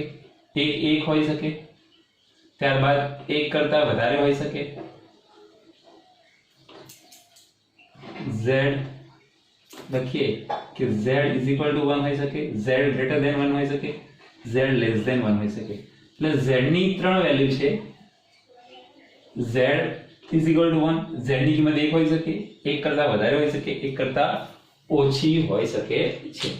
ફરી એકવાર વાત કરીશ કે સંકોચનીય અવયવ z 3 બાબત દર્શાવે છે. ધન વિચલન, ઋણ વિચલન અને શૂન્ય વિચલન. PV = NRT પરથી મને z બરાબર મળે છે. z = PV/NRT છે. એક આ z શોધવાનું સૂત્ર છે. ત્યારબાદ z ની કિંમત બીજી એક શોધવા માટે છે. કિંમત છે v રિયલ ભાગ્યા v આઈડિયલ. આ વાસ્તવિક કદ છે ભાગ્યા આદર્શ વાયુનું કદ છે. z ની કિંમત 3 હોઈ શકે, z બરાબર 1 હોઈ શકે, z greater than 1 હોઈ શકે, z less than 1 હોઈ શકે. એટલે 1 કરતા વધારે હોઈ શકે અથવા 1 કરતા ઓછી હોઈ શકે છે. હવે સમજીએ. જો z ની કિંમત સમજો હવે ખાસ z = 1 હોય, z = 1 હોય, હું અહીંયા 1 મૂકી દઉં તો સૂત્ર પાછું અહીંયા આવી જાય. આ સૂત્ર અહીંયા આવી જાય તો શું થાય? તો અહીંયા z ની જગ્યાએ 1 મૂકી દઉં તો NRT આવે ને તો શું લખાય? z બરાબર 1 હોય તો સૂત્ર શું થાય? PV = NRT થાય. યાદ રાખજો, PV = NRT થાય. ને આ કોની માટે છે? PV = કયા વાયુ માટે છે? તો આદર્શ વાયુ માટે. એટલે ત્યારે કયું વાયુ બને? આદર્શ વાયુ બને. યાદ રાખજો ખાસ. એટલે જ્યારે z ની કિંમત 1 હોય ત્યારે કયો વાયુ કહી શકાય? આદર્શ વાયુ. પરીક્ષા પૂછાશે કે z ની વેલ્યુ શોધો અને કયો વાયુ છે તે ઓળખો. z ની કિંમત નક્કી કરો અને તેના આધારે કયો વાયુ છે તો કયા વાયુનું વર્તણૂક છે એ ઓળખો. તો z ની કિંમત જો તમને 1 મળે તો કયો વાયુ કહેવાનો? આદર્શ વાયુ કહેવાનો. ખ્યાલ આવે છે? તો z ની કિંમત 1 મળશે એટલે આપણે શું કહીશું? આપણે આદર્શ વાયુ કહીશું. અને z ની કિંમત 1 મળે છે એટલે તો ના ધન કહેવાય કે ના ઋણ કહેવાય, ધન વિચલન કહેવાય કે ના ઋણ વિચલન કહેવાય. કેમ? કારણ કે આને જવાબ 1 લાવવાનો છે તો 1 જવાબ આવી ગયો, z ની કિંમત 1 આવી ગઈ તો એને ના ધન વિચલન કહેવાય કે ના ઋણ વિચલન કહેવાય. એટલે જ્યારે z ની કિંમત 1 મળે છે ત્યારે શું કહીશું આપણે? શૂન્ય વિચલન છે. એટલે વિચલન નથી એમ પણ કહી શકીએ. શૂન્ય વિચલન એટલે વિચલન નથી એમ કહી શકીએ છીએ. એટલે z ની કિંમત 1 આ મળે છે. ત્યારબાદ z ની કિંમત 2 હોઈ શકે. બીજી બાબત કે z ની કિંમત is not equal to 1. z ની કિંમત 1 ન હોય ત્યારે 2 હોઈ શકે, greater than 1 અને less than 1. જ્યારે z ની કિંમત 1 ના હોય ત્યારે એમ કહી શકીએ કે PV is not equal to NRT. PV is not equal to NRT. PV is not equal to NRT. એટલે PV બરાબર NRT નથી. ત્યારે આપણે એમ કહી શકીએ છીએ કે કયો વાયુ હશે? આ તો કોની માટે હોય છે? વાસ્તવિક વાયુ હોઈ શકે. કયો હશે? વાસ્તવિક વાયુ હોઈ શકે. એટલે એક બાબત યાદ રાખવાની છે કે જો z ની કિંમત 1 મળે તો એ આદર્શ વાયુ કહેવાય, z ની કિંમત 1 ન મળે ત્યારે આપણે વાસ્તવિક વાયુ છે એમ કહી શકીએ છીએ. ત્યારે શું હશે? વાસ્તવિક વાયુ છે એમ કહી શકીએ છીએ. એની અંદર બે બાબતો છે, એક z greater than 1 અને z less than 1. સમજીએ હવે. તો એક બાબત હશે z greater than 1 અને બીજી બાબત હશે અહીંયા લખીએ z less than 1. બે બાબતો છે. બરાબર? ચાલો સમજીએ હવે.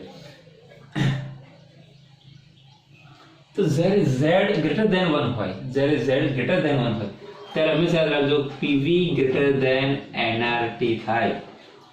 બધી બાબતો તમારે યાદ રાખવી પડશે મિત્રો. PV is equal to NRT થાય. ફરી વાર સમજાવો કે સંકોચનીય અવયવ છે એ z દર્શાવીએ છીએ. ત્રણ દર્શાવે ધન વિચલન, ઋણ વિચલન, શૂન્ય વિચલન. જો અહીંયા શૂન્ય વિચલન મળી ગયું, z ની કિંમત 1 મળી તો શૂન્ય વિચલન દર્શાવી દીધું ને. ત્યારબાદ PV is equal to NRT છે, એનઆરટી ના છેદમાં લાવ્યો તો 1 કહેવાય અને આ પીવી બાય એનઆરટી ને જ કહેવાય z. એટલે z બરાબર પીવી બાય એનઆરટી લખી શકીએ. એક સૂત્ર આ છે. બીજું સૂત્ર છે z બરાબર v real upon v ideal. આપેલું હશે તમારે શોધવાનું થઈ શકે છે. આ z ની કિંમત 3 હોઈ શકે, z બરાબર 1 હોય, વધારે હોઈ શકે, ઓછા હોઈ શકે. જો z ની કિંમત 1 મળે તો શૂન્ય વિચલન કહેવાય એટલે આદર્શ વાયુ કહી શકીએ. p = nRT આદર્શ વાયુ માટે હોય છે. ત્યારબાદ બીજી બાબત કરીએ કે z ની કિંમત 1 ના હોય ત્યારે બે હોઈ શકે, z ગ્રેટર ધેન હોઈ શકે, z લેસ ધેન 1 હોઈ શકે. z ગ્રેટર ધેન છે એનો મતલબ કે z ની કિંમત 1 નથી મળતી એટલે p ≠ nRT કહેવાય. p ≠ nRT કોને માટે લાગુ પડે છે? આદર્શ વાયુને જે આપણે શરૂઆતના આગળ તફાવત શીખી ગયા છીએ કે વાસ્તવિક વાયુને લાગુ પડે છે. z ગ્રેટર ધેન 1 છે, z લેસ ધેન 1 છે. z ગ્રેટર ધેન 1 હોય તો pv ગ્રેટર ધેન nRT થાય, pv ગ્રેટર ધેન nRT થાય. એટલે z ની કિંમત 1 કરતા વધારે મળે છે એટલે મળવી જોઈએ કેટલી? 1 મળવી જોઈએ કેટલી? 1 પણ 1 કરતા વધારે મળે છે. 1 કરતા વધારે મળે શું? જ્યારે કદ જેટલું v મળવું જોઈતું હતું એને કરતા v2 મળતું હતું, યાદ હશે v1 મળવું જોઈતું હતું આલેખમાં, એ આલેખ કરતા v2 મળતું એટલે જે મૂળ કદ કરતા વધારે કદ મળતું એને આપણે ધન વિચલન કહેતા. એમ z ની કિંમત 1 મળવી જોઈએ એની જગ્યાએ 1 કરતા વધારે મળે છે એટલે આપણે શું કહીશું? આપણે ધન વિચલન કહીશું. યાદ રાખજો ધન વિચલન કહેવાય. આગળ સમજાઈ ચૂક્યો છું. જે મળવું જોઈએ 1 કરતા વધારે મળે છે એટલે શું કહેવાય? ધન વિચલન. ધન વિચલન હોય ત્યારે મેં સમજાઈ ચૂક્યો છું કે ધન વિચલન હોય ત્યારે કદ શું થાય? વધે. આગળ પેલા આલેખમાં જોયું ધન વિચલનમાં કદ વધે. આલેખમાં ફરી જોઈ લેજો. કદ વધે શું કહીશું આપણે? ત્યાં ધન વિચલન કહી શકીએ. એટલે ત્યાં લખ્યું આપણે કે v real greater than v ideal. v ideal એટલે અહીંયા શું થાય છે? કદ વધે છે અને કદ વધે છે એટલે અહીંયા શું હશે? અપાકર્ષણ થાય. જો આગળ સમજાવ્યું છે બધું જ આલેખમાં. અપાકર્ષણ થાય. ખ્યાલ આવે છે? તો બાબત ખાસ યાદ રાખવાની છે. એટલે જ્યારે z ની કિંમત 1 મળવી જોઈએ 1 કરતા વધારે મળે છે એટલે pv greater than nRT લખી શકીએ. ત્યારબાદ v real versus v ideal કહી શકીએ. એટલે v real ની કિંમત v ideal કરતા વધારે થાય છે એટલે મૂળ કદ કરતા કદ વધારે મળે છે એટલે એને ધન વિચલન કહેવાય. અને ધન વિચલનની અંદર કદ હંમેશા વધે અને કદ ક્યારે વધે? તો અણુ વચ્ચે અપાકર્ષણ થાય ત્યારે. એટલે અપાકર્ષણ હોઈ શકે છે. આ બાબત યાદ રાખજો. પરીક્ષામાં એક્ઝામ્પલ સોલ્વ કરવામાં ઉપયોગી બનવાની છે. ત્યારબાદ અહીંયા વાત કરીએ તો pv z less than 1 હોય તો એનો મતલબ શું થયો? તો pv less than nRT થાય. pv less than nRT મળવો કેટલો જોઈએ? 1 મળવો જોઈએ. z બરાબર 1 મળવો જોઈએ પણ એના કરતા ઓછો મળે છે અને ઓછો મળે એટલે શું કહે છે? ઋણ વિચલન દર્શાવીએ છીએ. શું દર્શાવે છે? એ ઋણ વિચલન દર્શાવે છે. ઋણ વિચલન શું થાય? v ideal greater than v real. આપણે આગળ આલેખમાં સમજી ગયા છીએ. ત્યાં શું થશે? કદ ઘટે ને કદ ઘટે તો શું થાય? આકર્ષણ થાય. શું થાય?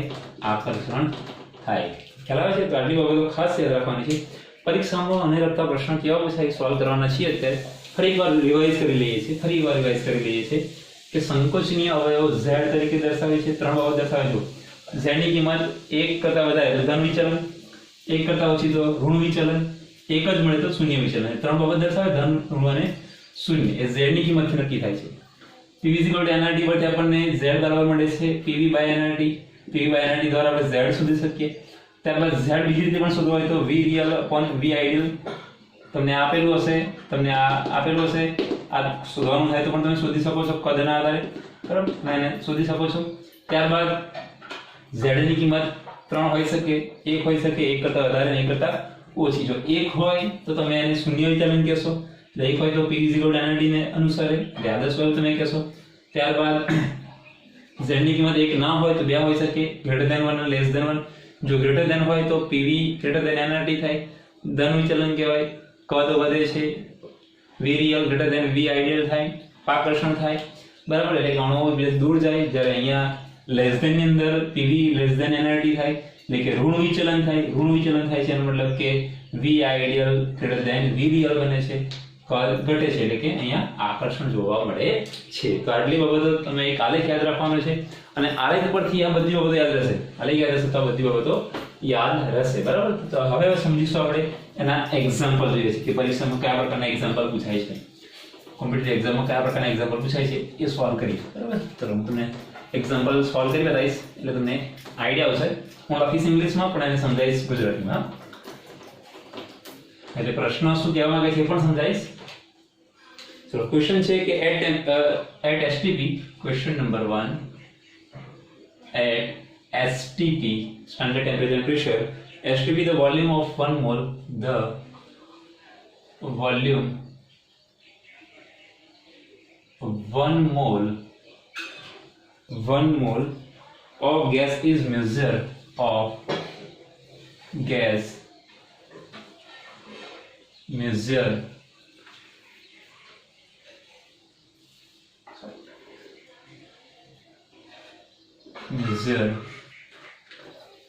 to be 25 liter 25 liter. Explain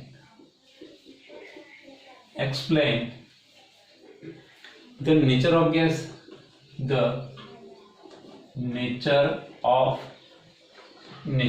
gas and type of force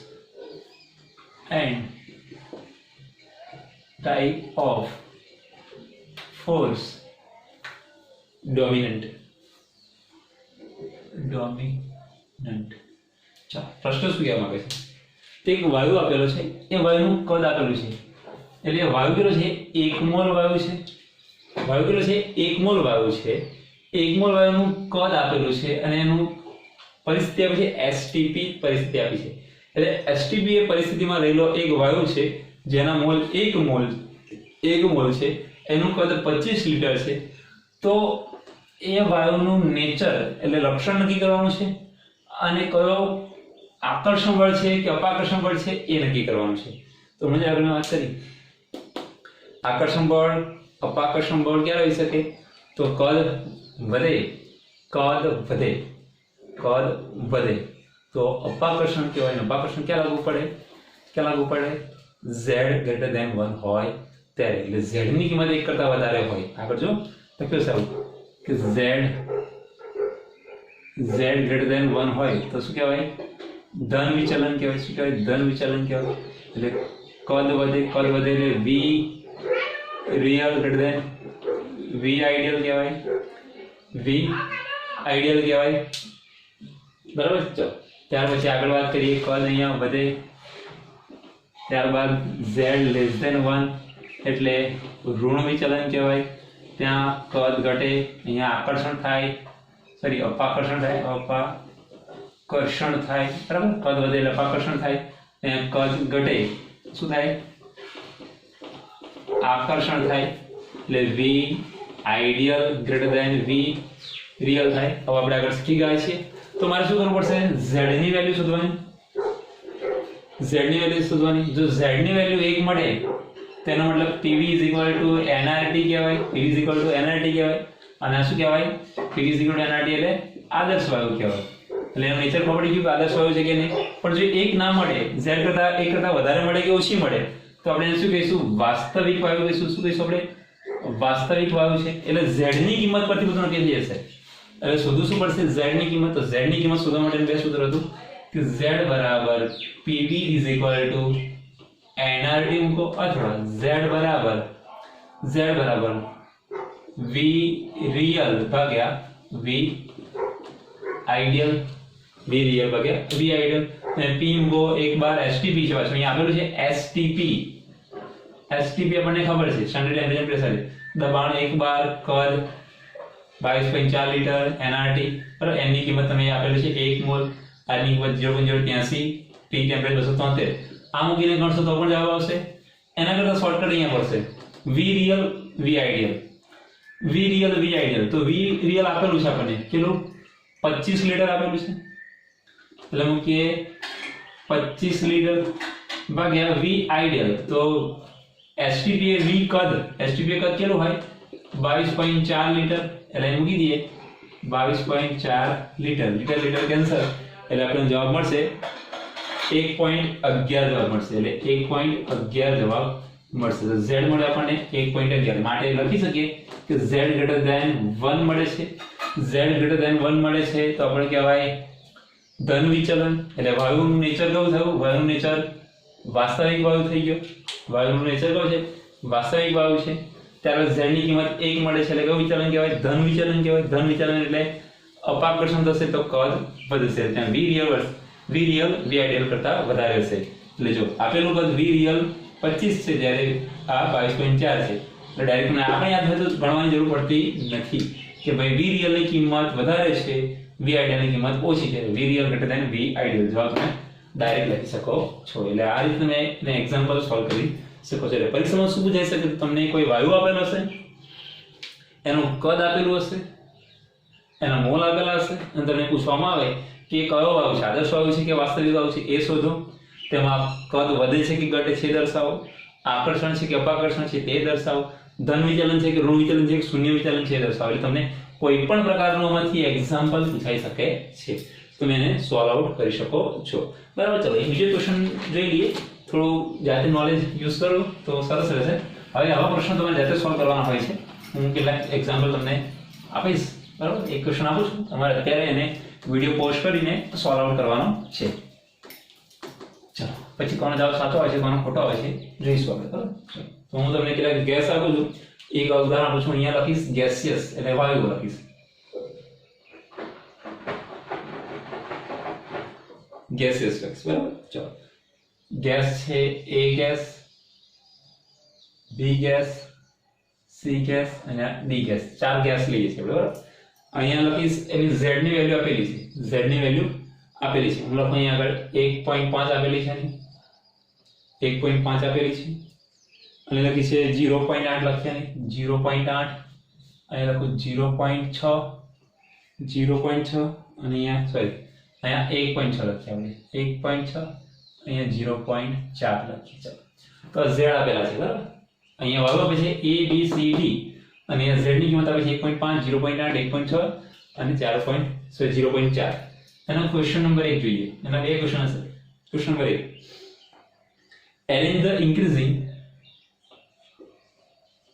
arrange the increasing એટલે વધારે કરવું increasing order of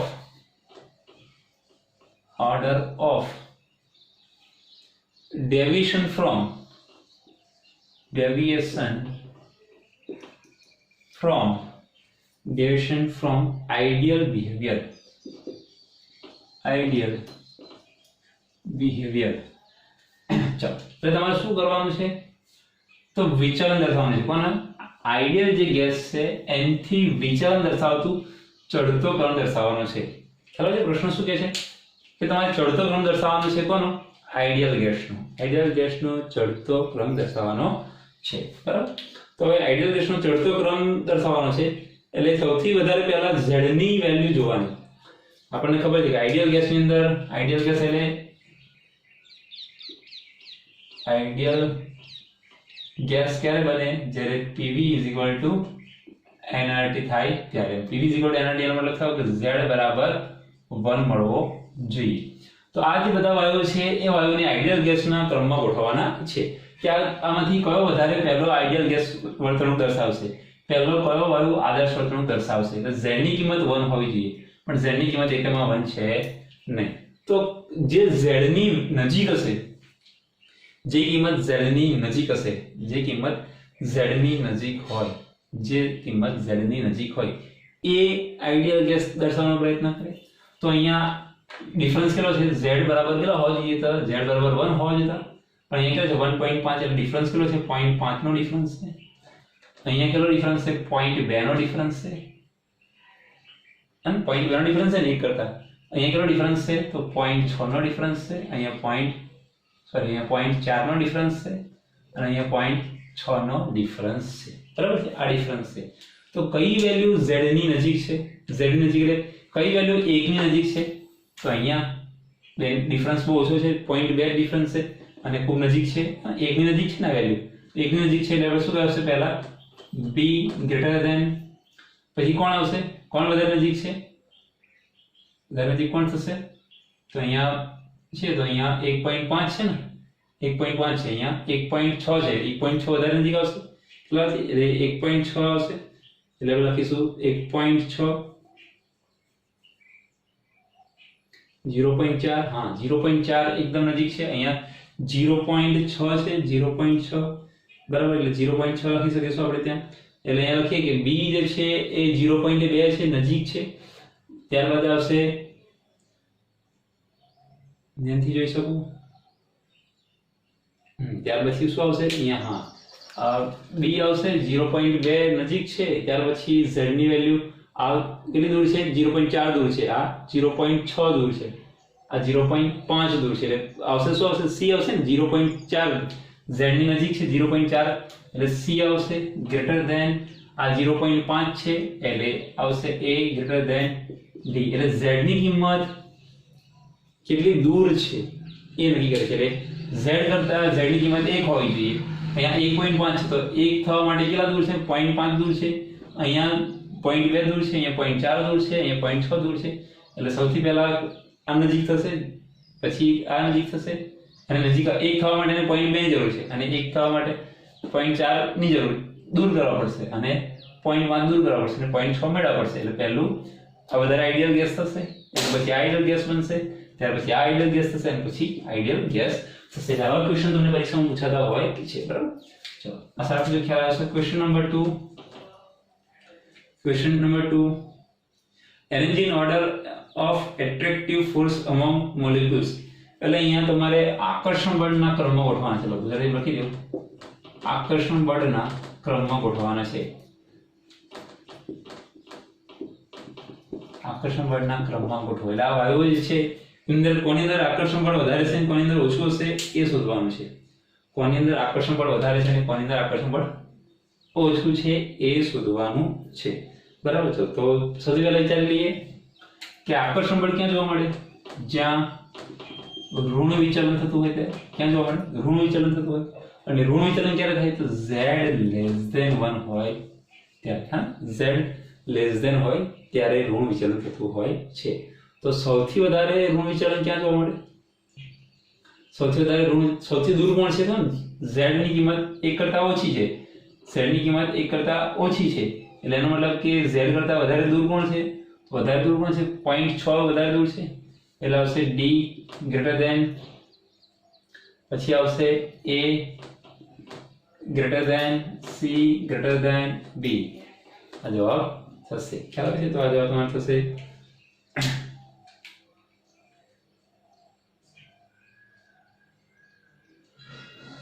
તો આશા રાખું છું કે તમને ખ્યાલ આવતો હશે. એક્ઝામ્પલ કયા પ્રકારના પૂછાઈ શકે, બરાબર, તમે આવા પ્રકારના એક્ઝામ્પલ સોલ્વ આઉટ કરી શકો છો. ચલો હવે z ની નજીક હશે એટલે એ વિચલન શું દર્શાવશે, એટલે વધારે વિચલન કોણ દર્શાવશે, d a c b, બરાબર છે. ચલો તો ભાઈ તમે આશા રાખો છો કે આમાંથી ખ્યાલ આવતો હશે. એટલે આપણે શોર્ટની અંદર વાત કરીએ તો z ની વેલ્યુના આધારે ધન વિચલન, ઋણ વિચલન, કદ વધે કદ ઘટે, બરાબર, ત્યાર પછી pv greater than nrt, pv less than nrt, આકર્ષણ બળ લાગુ પડે, અપાકર્ષણ બળ લાગુ પડે, એ દરેક બાબતો તમે યાદ રાખશો અને એના આધારે જે ડબલ ઈ યુનિટ લેવલના એક્ઝામ્પલ તમે સોલ્વ આઉટ કરી શકશો.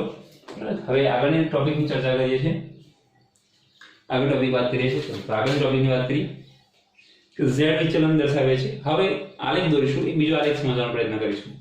એટલે વૈજ્ઞાનિકોએ શું કર્યું છે, તો જુદા જુદા વાયુ માટે એક આલેખ દર્શાવ્યો છે. આ આલેખ આપણે છે z વર્સિસ p નો આલેખ છે. z સંકોચનીય અવયવ અને p દબાણ છે, બરાબર. આલેખને સમજવાનો પ્રયત્ન કરીએ તો આલેખ દોરી દઈએ એટલે સમજમાં આવશે. ચલો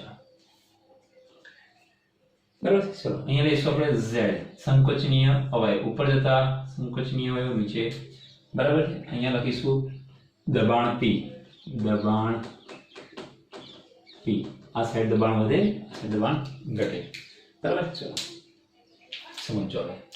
અહીંયા આ જે લાઈન દોરું છું ખાસ સમજો, આ લાઈન અહીંયા z બરાબર 1 છે, કેટલા છે, અહીંયા z બરાબર 1 છે એટલે z કરતા અહીં કિંમત ઓછી હશે, અહીંયા z કરતા વધારે હશે.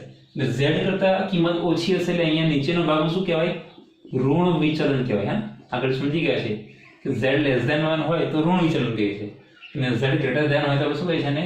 ધન વિચલન કહીએ છીએ. ધન વિચલન કહીએ છીએ. ઋણ વિચલન ને ધન વિચલન સમજો. હવે તો અહીંયા લખી દઈએ. અહીંયા શું છે? z greater than 1 હોય, અહીંયા z less than 1 હોય. બરાબર, આપણને આ ખ્યાલ છે. હવે સમજીએ. તો શરૂઆતની અંદર સમજો, જે વાયુ આ લાઈન ઉપર આવે એ આદર્શ વાયુ કહેવાય. જે વાયુ આની ઉપર જાય એ વાસ્તવિક વાયુ કહેવાય. જે વાયુ આની નીચે આવે એ પણ વાસ્તવિક વાયુ કહેવાય. તો વૈજ્ઞાનિકોએ શરૂઆતની અંદર સમજો, વૈજ્ઞાનિકો શરૂઆતની અંદર હાઇડ્રોજન અને હિલિયમ માટે આલેખ દોર્યો. તો હાઇડ્રોજન અને હિલિયમ H2 અને હિલિયમ, હાઇડ્રોજન અને હિલિયમ હંમેશા ધન વિચલન દર્શાવે છે. એમણે એમ કીધું કે હાઇડ્રોજન ક્યારેય ઋણ વિચલન તરફ આવતો નથી. એટલે હાઇડ્રોજન અને હિલિયમ માટે z ની કિંમત 1 કરતા હંમેશા વધારે જ મળે છે. હાઇડ્રોજન અને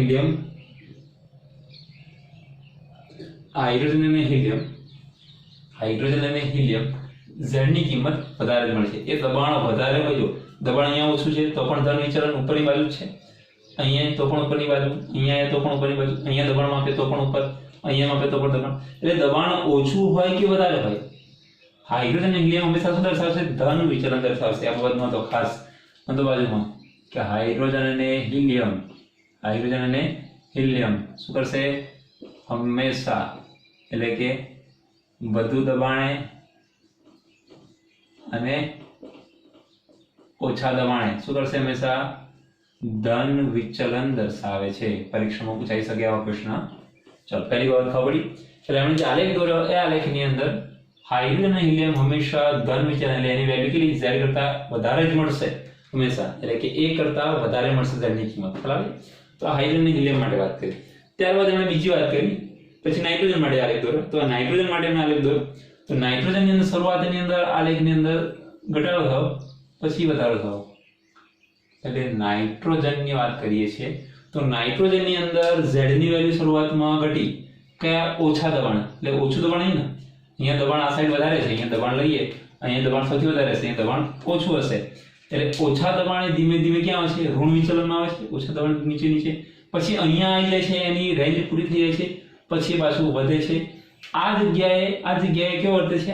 આદર્શ વાયુ તરીકે. જો અહીંયા લાઈન ઉપર આવ્યો એટલે થોડાક સમય માટે કેવો વર્તે છે? આદર્શ વાયુ તરીકે. પરંતુ પાછું એનું z ની વેલ્યુ વધે છે અને વધતી જાય છે અને z ની વેલ્યુ 1 કરતા વધે છે. એટલે શરૂઆતની વેલ્યુ કેવી? તો નાઇટ્રોજન વાયુ માટે જે z ની વેલ્યુ છે એટલે કે z છે એ ઋણ વિચલન દર્શાવે છે. એક પરિસ્થિતિ પછી અટકી જાય છે અને પછી ધીમે ધીમે વધારો થાય છે.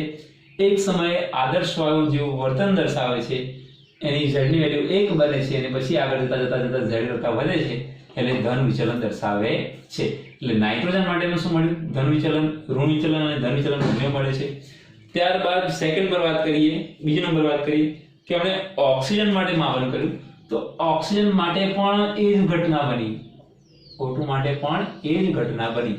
O2 માટે પણ એ જ ઘટના બને છે. એટલે O2 માટે પણ નીચા દબાણે, ઓછા દબાણે ઋણ વિચલન દર્શાવે છે. જ્યારે દબાણ વધતું જાય છે તેમ ઓક્સિજન ધન વિચલન દર્શાવે છે. એટલે નાઇટ્રોજન અને ઓક્સિજન નીચા દબાણે કેવું? ઋણ વિચલન. નાઇટ્રોજન અને ઓક્સિજન નીચા દબાણે, દબાણ નીચું અહીંયા છે, નીચા દબાણ કેવું બતાવે છે? ઋણ વિચલન દર્શાવે છે. જ્યારે દબાણ ધીમે વધારીએ છીએ એમ અહીંયા ધન વિચલન. જો દબાણ અહીંયા વધારે છે તો N2 ધન વિચલન, અહીંયા દબાણ વધારે છે N2 ઋણ વિચલન. પણ ઓછા દબાણે કેવા? ઋણ વિચલન દર્શાવે છે. ત્યારબાદ ત્રીજી બાબત નક્કી કરી એમણે CO2 માટે. CO2 માટે પણ એમણે આલેખ દોર્યો. તો એની અંદર પણ એ લોકોને સેમ જોવા મળ્યું કે નીચા દબાણે ઋણ વિચલન પરંતુ ઊંચા દબાણે ધન વિચલન જોવા મળે છે. ત્યારબાદ મિથેન માટે પણ માપ્યું, CH4 માટે માપ્યું. તો નીચા દબાણે ઋણ વિચલન, ઊંચા દબાણે ધન વિચલન. એટલે એમણે નક્કી કર્યું કે હાઇડ્રોજન અને હિલિયમ જે છે એ હંમેશા દબાણ ઓછું હોય કે વધારે એ હંમેશા ધન વિચલન દર્શાવે છે. જ્યારે nitrogen, oxygen, carbon dioxide CH4 એટલે કે નાઇટ્રોજન, ઓક્સિજન, ત્યારબાદ કાર્બન ડાયોક્સાઇડ અને મિથેન નીચા દબાણે શું કરે છે? ઋણ વિચલન દર્શાવે છે. વિચલન.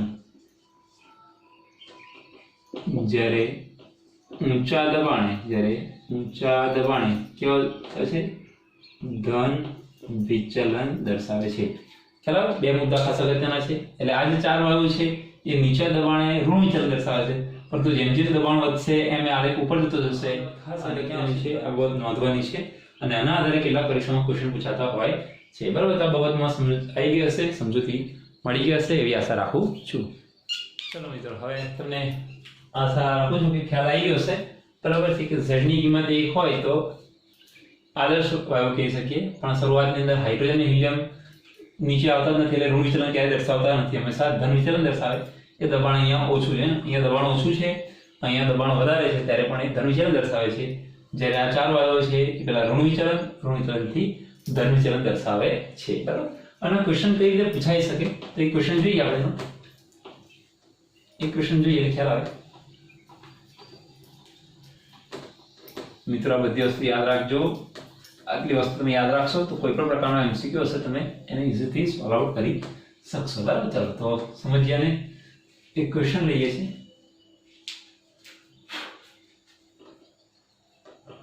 ચલો ક્વેશ્ચન લઈએ 1 એના આધારે કે એક આલેખ દોરીએ. અહીંયા લો Z, અહીંયા લઈએ Z, અહીંયા લઈએ P દબાણ. બરાબર? અહીંયા લઈએ Z બરાબર 1 છે. Z બરાબર 1 છે. ચાલો તો પહેલો વાયુ લઉં છું. એ વાયુનું આ રીતે મળે છે. આ A વાયુ છે, આ B વાયુ છે અને આ C વાયુ છે. બરાબર છે? તો આ A B અને C વાયુઓને આકર્ષણ બળના ક્રમમાં ગોઠવો. એટલે કે ABC માંથી આકર્ષણ બળ કોનું વધારે છે અને કોનું ઓછું છે એ ગોઠવવાનું છે. ચલો તો વિડિયો પોઝ કરી દો અને સોલ્વ આઉટ કરવાનો પ્રયત્ન કરો. ચાલો તો તમે જેને સોલ્વ આઉટ કર્યું છે એને ખ્યાલ આવશે. ચાલો તો અહીંયા સમજીએ. Z less than 1, અહીંયા Z greater than 1, અહીંયા Z ની કિંમત પ્લસ, અહીંયા Z ની કિંમત માઇનસ. ચાલો તો શરૂઆતની વાત કરીએ ABC 3. તો અહીંયા ઋણ વિચલન હોય, ઋણ વિચલન જોવા મળે, અહીંયા ધન વિચલન જોવા મળે. શરૂઆતની અંદર ઋણ વિચલન છે તો આપણે ઋણ વિચલન આધારે ચાલીશું, કારણ કે A વાયુનું ઋણ વિચલન આટલું છે, B વાયુનું આટલું છે અને આ C વાયુનું છે. ચલો ઋણ વિચલન હોય તો એનો મતલબ થયો કે ઋણ વિચલનમાં અણુઓ શું કરે? એકબીજાની નજીક આવે. અણુઓ એકબીજાની નજીક આવે એટલે આકર્ષણ જોવા. ઋણ વિચલન શું જોવા મળે? આકર્ષણ જોવા મળે, આકર્ષણ બળ જોવા મળે. અહીંયા કોઈ જોવા મળે છે? અપાકર્ષણ જોવા મળે. ધન વિચલનમાં અપાકર્ષણ જોવા મળે, ઋણ વિચલનમાં આકર્ષણ જોવા મળે. તો આપણે ધ્યાન કઈ રાખીશું? આકર્ષણ બળ શોધવાનું છે એટલે કયું ધ્યાનમાં રાખીશું? ઋણ વિચલન. ઋણ વિચલન એટલે Z ની કિંમત 1 કરતા ઓછી છે. તો Z ની કિંમત 1 કરતા ઓછી છે એટલે જે કિંમત Z ની વધુ નજીક હશે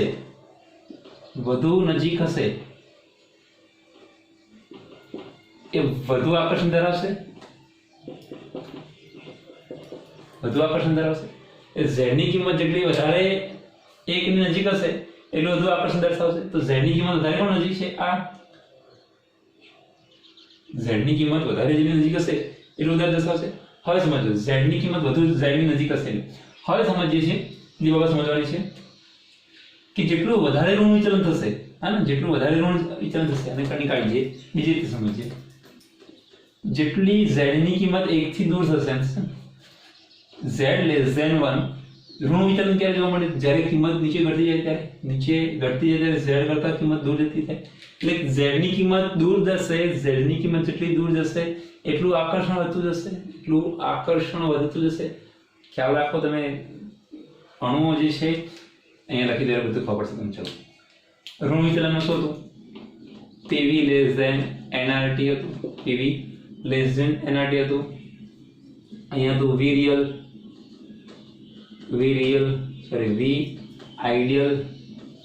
વી ideal less greater than V real હતું, હા આવું કંઈક હતું. ચાલો વી આઈડિયલ વી રિયલ હતું, બરાબર. ચાલો હવે સમજીએ. તો ઋણ વિચલન છે, તો ઋણ વિચલનની અંદર આકર્ષણ જોવા મળે. તો આકર્ષણ ક્યારે જોવા મળે? તો z ની કિંમત વધારે દૂર હોવી જોઈએ, z કરતા ઓછી હોવી જોઈએ. z કરતા કિંમત ઓછી એટલે 1 કરતા કિંમત ઓછી હોવી જોઈએ. તો 1 કરતા કિંમત આ નજીક છે એકની, આ એકની દૂર, આ કિંમત એકની નજીક છે, આ કિંમત એકની થોડી દૂર છે, આ કિંમત એકની વધારે દૂર છે. તો સૌથી વધારે જે દૂર હશે એ વધારે ઋણ વિચલન દર્શાવશે. અને ઋણ વિચલન જોવા મળે તો શું જોવા મળે? આકર્ષણ જોવા મળે. એટલે z ની કિંમત 1 કરતા વધારે હોય, 1 કરતા વધારે દૂર હશે એ વધારે થશે. તો 1 કરતા વધારે કોણ દોડશે? c, પછી b, પછી a. એટલે જવાબ આવશે શું આવશે? તો c greater than b greater than a. જેટલી z ની કિંમત કરતા વધારે દૂર થશે એટલું વધારે આકર્ષણ બળ જોવા મળશે. એટલે તમે લખી શકો, અહીંયા શોર્ટકટ લખી શકો તમે, શોર્ટકટ કે z ની કિંમત 1 થી વધુ દૂર હોય તો આકર્ષણ બળ જોવા મળે, અને z ની કિંમત 1 ની નજીક હોય તો અપાકર્ષણ જોવા મળે. એવું તમે યાદ રાખવા માટે લખી શકો છો. z ની કિંમત આના કરતા દૂર છે તો આકર્ષણ જોવા મળે. અહીં વચ્ચે આકર્ષણ, તમને અહીંયા આકર્ષણ પૂછ્યું છે, એની જગ્યાએ અપાકર્ષણ પૂછવામાં આવે તો હવે એની વચ્ચે વધારે અપાકર્ષણ જોવા મળશે. તમે એને શોર્ટકટ બનાવી શકો છો, બરાબર. તો આ એક ક્વેશ્ચન હતો, પરીક્ષામાં આવો પૂછાઈ શકે. આવા કેટલાક ક્વેશ્ચન પરીક્ષામાં પૂછાઈ શકે અને સોલ્વ આઉટ કરવાના પ્રયત્ન કરવાના. અને એક છેલ્લી બાબત નોંધી દઈએ જે તમને પરીક્ષામાં સોલ્વ કરવા માટે કામમાં આવશે. ચલો તો એની અંદર સમજીએ. તો હવે હું આલેખ દોરું.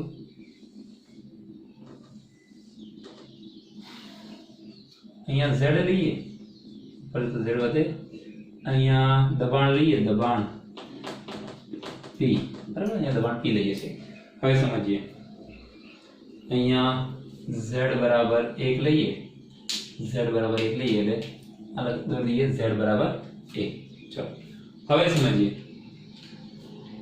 તો હું એક પહેલું તાપમાન લઉં છું T1, સમજો. પહેલું હું તાપમાન લઉં છું T1.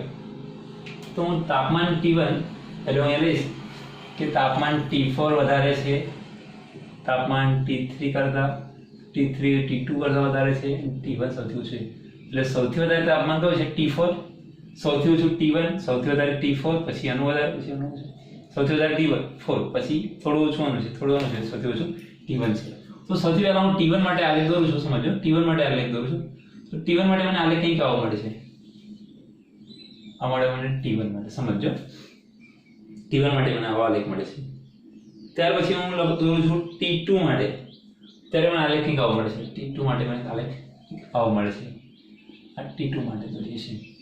ત્યાર પછી હું T3 માટે દોરું છું. તો T3 માટે મને કઈ આલેખ આવો મળે છે. T3 માટે આવો આલેખ મળે છે. ચાલો એટલે અહીંયા લખીએ T3.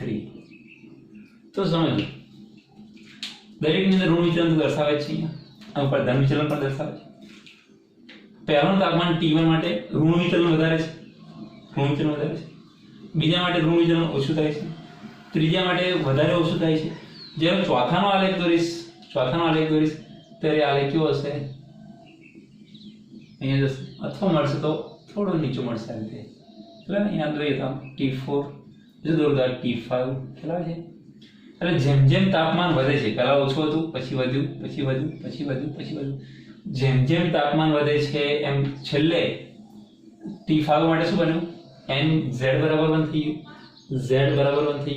એટલે પહેલા ઋણ વિચલન હતું, પછી ઋણ વિચલન ઘટ્યું, પછી અને પછી છેલ્લે z બરાબર 1 થઈ ગયું. ઋણ વિચલન શૂન્ય વિચલનમાં કન્વર્ટ થઈ ગયું. એટલે એમ કહી શકાય કે જેમ તાપમાન વધે છે, યાદ રાખજો, જેમ તાપમાન વધે તેમ વિચલન ઘટે છે, અને z બરાબર 1 થાય, છે. યાદ રાખજો ખાસ.